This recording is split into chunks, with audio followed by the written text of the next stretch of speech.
My name is Aubrey Leitch, and I am the former public relations manager for Turning Point USA, and I was a part of the recent kind of mass termination group at Turning Point. I've seen enough. Erika Kirk should be dragged into a police precinct for questioning. Like I said, you can show me the person who disagrees with me on that.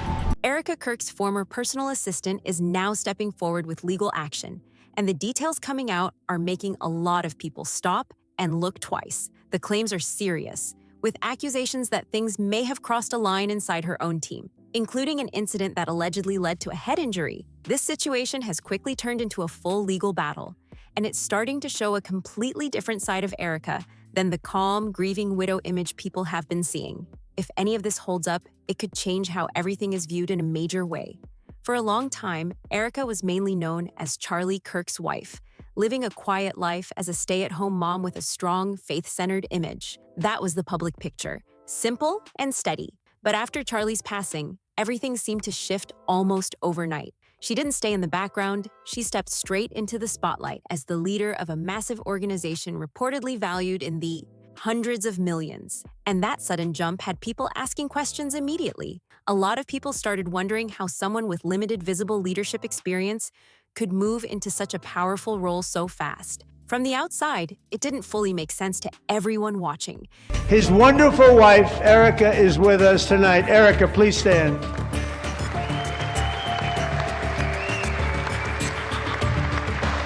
And according to reports being discussed, Erika may not have stepped back privately at all during that time. There are claims suggesting that within days of Charlie's passing, she was already in meetings, organizing plans, and setting direction for TPUSA. That timeline only added more curiosity to an already complex situation. While people were seeing emotional moments on TV, there are claims she was already making big moves behind the scenes.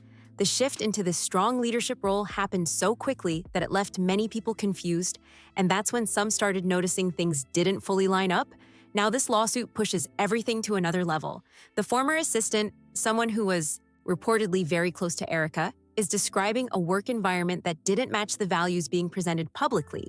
Instead, it's being described as high pressure, intense, and eventually crossing a serious boundary. According to the filing, things escalated during a heated argument. The assistant claims Erika lost control, and the situation went beyond words. She alleges there was physical contact that resulted in a concussion. That's not a minor claim at all. A concussion is a serious injury, and hearing this from someone who was there daily behind closed doors is exactly why people are starting to question everything. What's crazy to me is that she already knows the shoes that she is filling. She knows the responsibility, she knows the mission, she knows the end goal, and she still took it. Of course, that was her husband. There is a whistleblower, or I should say there was a whistleblower, because now they are gone, just disappeared. This case isn't just about financial compensation either.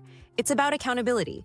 The assistant is presenting it as intentional emotional harm, which adds even more weight to the situation and raises bigger concerns about what may have been happening behind the scenes. And it doesn't stop there. More voices online have started digging into Erika's past, bringing even more attention to the story. One detail that caught a lot of attention is something being referred to as the more far situation. It might sound minor at first, but online investigators are treating it like a key detail. Erika has publicly referred to her grandfather using a term that translates differently in Swedish, and that sparked confusion. From there, questions began growing about her background and parts of her family's story.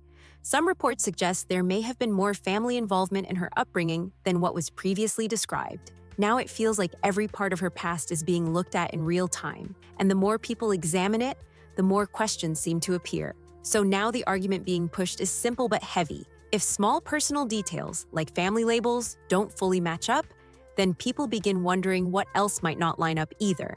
And that's where this situation starts to grow, because this isn't the first time questions like that have surfaced around her story. There was also a moment where Erika said she had never dated anyone before Charlie, presenting a very clean and straightforward past. Okay, so we obviously cannot go so far as to suggest that Lori, Loretta, Abbas, Stanley, Wallstad, Franz Fay was openly committing fraud. We can't say that. What we can confirm to you, however, is that if she was doing that, breaking the law and committing fraud is something that Lori's family is kind of historically known for. But then online discussions brought up reports of possible previous relationships, including mentions of appearances connected to a dating-style show.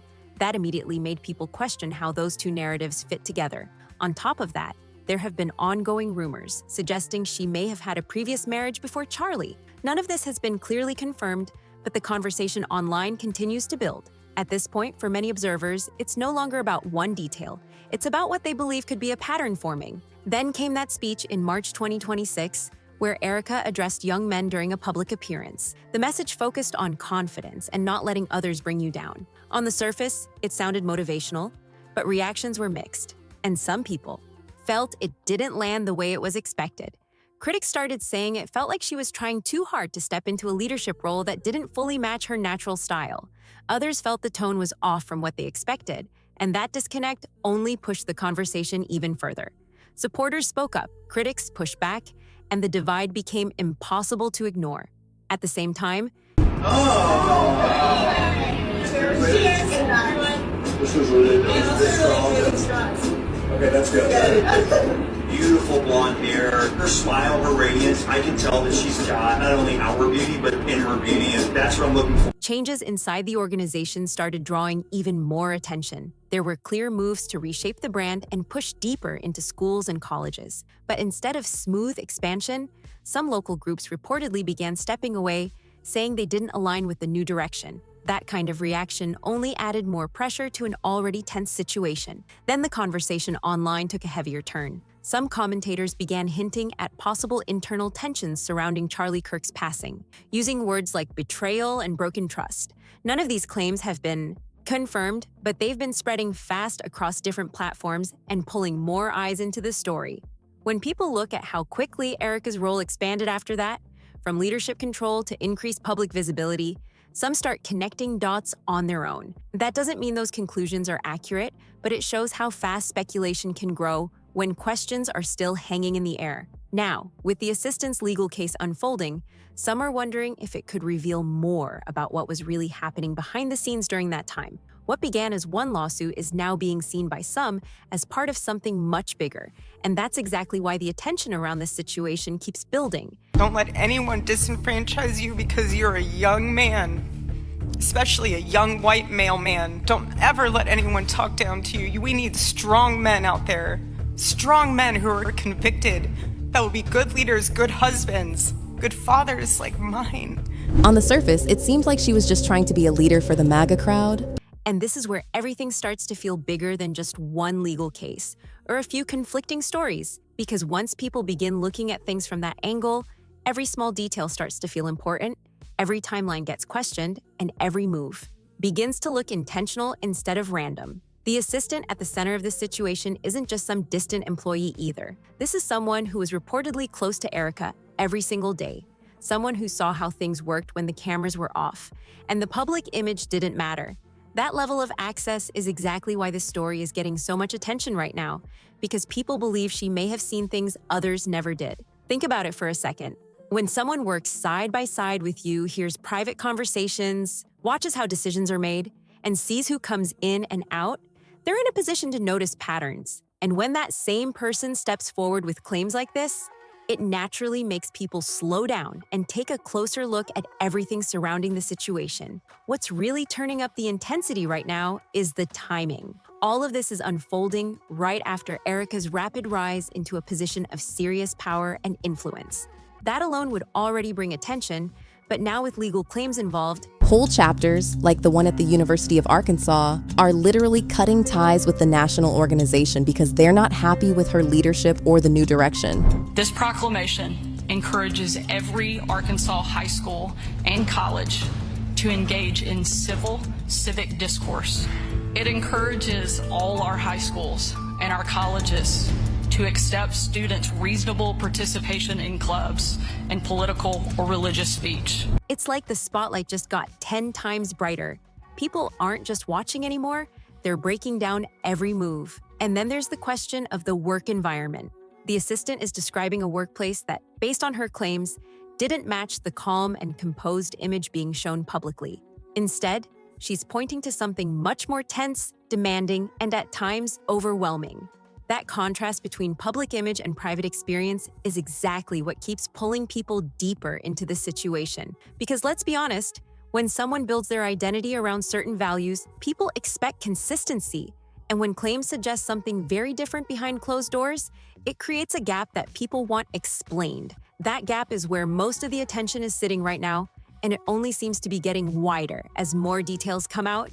At the same time, the online conversation isn't slowing down, it's speeding up. Every new claim, every resurfaced clip, every document people dig up, it all gets added into one growing narrative that keeps evolving. And the longer there's no clear response addressing these points directly, the more room there is for speculation to expand. Another layer to all of this is how quickly Erika stepped into leadership after everything happened. For some, that move looked strong and decisive.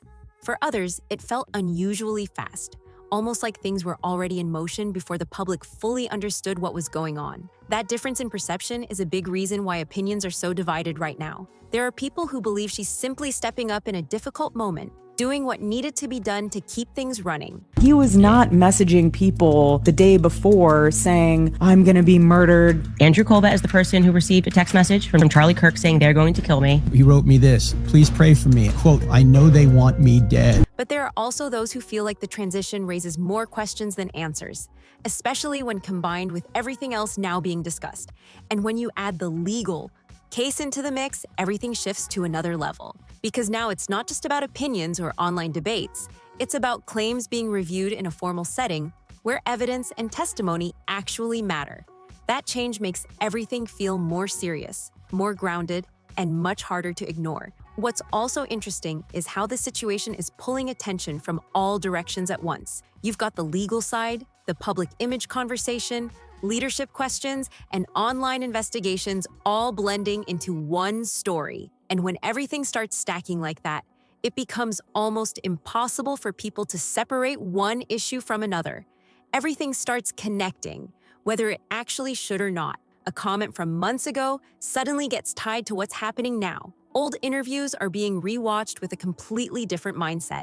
Even the smallest details that once meant nothing are now turning into major talking points. That's the level of momentum this story has reached right now.